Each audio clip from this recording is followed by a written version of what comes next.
Man is not made for Sabbath, but Sabbath is made for man.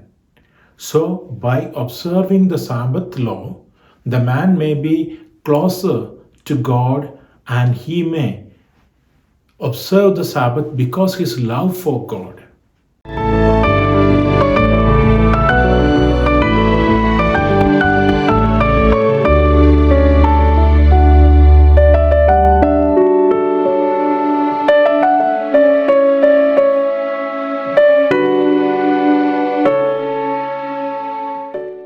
Dear brothers and sisters in Jesus Christ, we are in the Tuesday of the second week of Ordinary Time. Today we reflect on the Gospel of St. Mark, chapter 2, verses 23 to 28.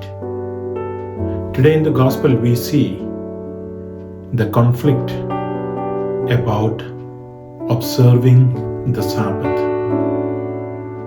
Jesus with his disciples were passing through a field and his disciples plucking the grains and eating that was restricted on Sabbath.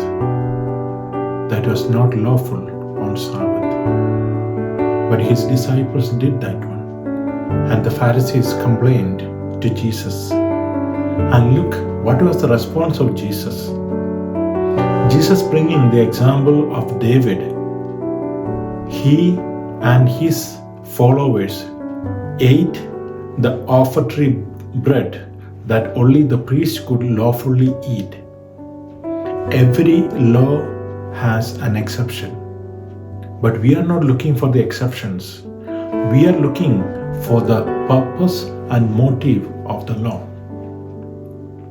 The Sabbath is given for the human beings to be with the Lord and to experience His presence and His blessings in our day-to-day life.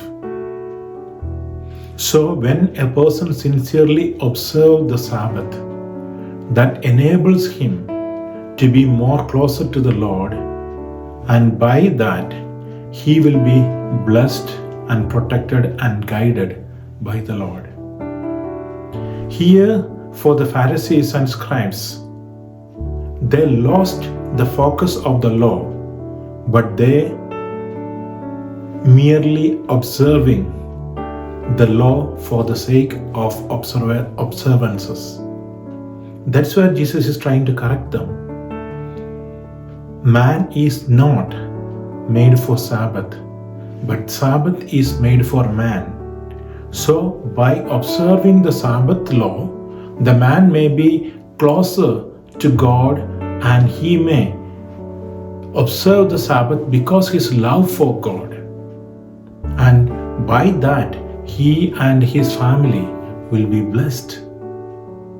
Yes, my dear friends, even in today, how are we observing the laws that God has given to us? Are we doing it to check the mark, or do we do everything to be more closer to the Lord? Whether it is Sunday observances, whether we attend any sacraments or whatever it is it helping us to be more closer to the Lord and experience His presence, His guidance and His protection in our life?